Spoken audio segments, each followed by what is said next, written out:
Mukunda jewellers మొట్టమొదటి factory outlet ఇప్పుడు కూకట్పల్లి, కొత్తపేట్, సోమాజిగూడ మరియు ఖమ్మంలో. అలాంటి సీతారాం ఏచూరి గారు అధికారాన్ని నిలబెట్టుకోవడానికి భారతీయ జనతా పార్టీ తీసుకొస్తున్న రాజ్యాంగ మార్పులు కావచ్చు, రాజ్యాంగ సవరణలు కావచ్చు, రాజ్యాంగ సవరణ పరిపాలన పరమైన అంశం కాదు. యూనియన్ ఆఫ్ స్టేట్స్, రాష్ట్రాల యొక్క సమ్మిళితమే, రాష్ట్రాల యొక్క కలయికనే ఈ దేశం. యూనియన్ ఆఫ్ స్టేట్స్ అనే స్పిరిట్ని ఈరోజు దెబ్బతీసి జమిలీ ఎన్నికల ముసుగులో తమ ఆధిపత్యాన్ని నిరూపించుకోవాలని చెప్పి బీజేపీ చేస్తున్న ప్రయత్నాన్ని తిప్పికొట్టాలి. ఈ తిప్పికొట్టాల్సిన కీలక సమయంలో సీతారాం ఏచూరి గారు లేకపోవడం ఇది దేశానికే తీరని లోటు. ఇది సిపిఎంకు, కామ్రేడ్ కార్యకర్తలకు కాదు. ఈ దేశంలో ప్రజాస్వామ్య మనుగడ సాధించాలి, ప్రజాస్వామిక స్ఫూర్తి కొనసాగాలి, రాష్ట్రాల యొక్క హక్కులను కాపాడాలి, ప్రజల యొక్క జీవన పరిణామాలు మెరుగుపడాలి, ప్రభుత్వం యొక్క విధానాలను ప్రశ్నించడానికి అవసరమైన సందర్భంలో సీతారాం ఏచూరి గారు లేకపోవడం అనేది నిజంగా పేదలకే తీరని నష్టం.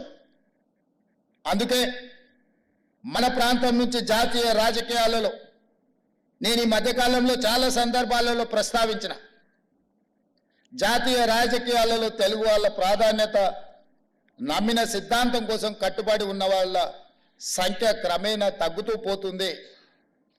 కనీసం మనం చెప్పుకోవడానికైనా మనకు ఒక దిక్సూచిలాగా ఉండాల్సిన సీతారాం ఏచూరి గారు మన మధ్యలో లేకపోవడం చాలా బాధాకరం. ఏది ఏమైనా వారు కేరళలో కాంగ్రెస్ వర్సెస్ కమ్యూనిస్టులు ఎన్నికలలో కొట్లాడిన, జాతీయ స్థాయిలో కలిసి పనిచేసి బీజేపీ శక్తులను నిర్మూలించడానికి కాంగ్రెస్ కమ్యూనిస్టులు కలిసి పనిచేయడానికి సీతారాం ఏచూరి గారు తన సమయస్ఫూర్తితో, సమన్వయంతో దేశ రాజకీయాలలో కాంగ్రెస్ను, కమ్యూనిస్టులను కలిసి పనిచేసే విధంగా ప్రజల యొక్క కోణంలో నిర్ణయాలు తీసుకోవడంలో వారు చాలా కీలకమైన భూమిక పోషించారు. అలాంటి వ్యక్తులు చాలా అరుదు. ఈరోజు అలాంటి వ్యక్తులు భూతద్దం పెట్టి ఎతికినా కనిపించేది కష్టమైన సందర్భం. వారి ఆలోచనలు, వారి విధానాలు భవిష్యత్తులో చాలా అవసరం ఉంది. వారి స్ఫూర్తిని ఇంతకుముందు సాంబశివరావు గారు చెప్పారు.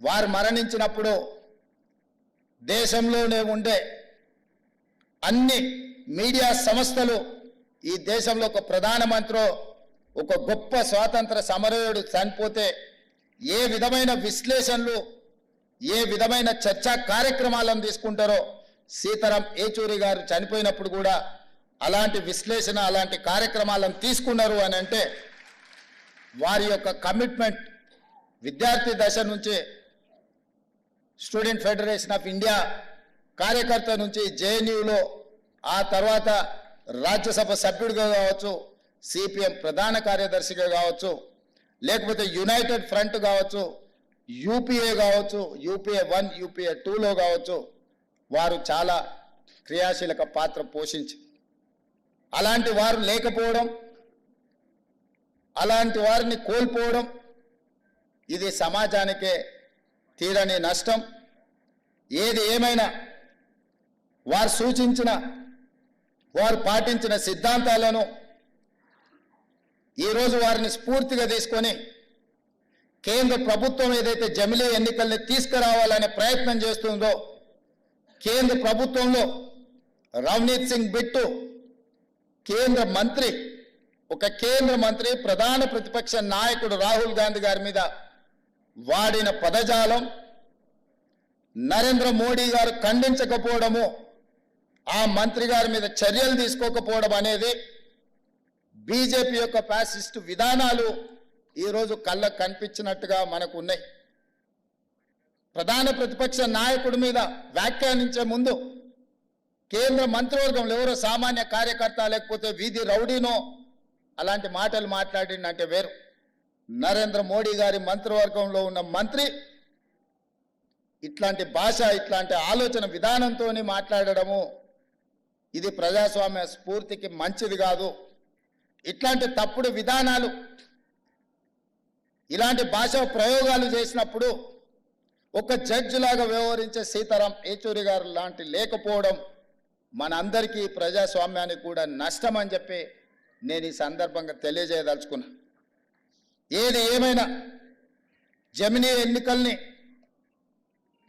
విభేదించడం, జమిలీ ఎన్నికల్ని ఆ విధానాన్ని వ్యతిరేకించడం, ఈరోజు భాషల మధ్య, ప్రాంతాల మధ్య, మతాల మధ్య చిచ్చు పెట్టి అధికారాన్ని కాపాడాలనుకుంటున్న భారతీయ జనతా పార్టీ విధానాలను సీతారాం ఏచూరి గారి యొక్క ఆలోచనలతో వాటిని నిలువరించాల్సిన బాధ్యత మన అందరి మీద ఉన్నది. ఆ విధానంతో మనం ముందుకు వెళ్దామని తెలియజేస్తూ మీ అందరి దగ్గర సెలవు తీసుకుంటున్న మిత్రులారా. సుమన్ టీవీలో మీ పర్సనల్ అండ్ బిజినెస్ ప్రమోషన్స్ కోసం కింది నెంబర్కి కాంటాక్ట్ చేయండి.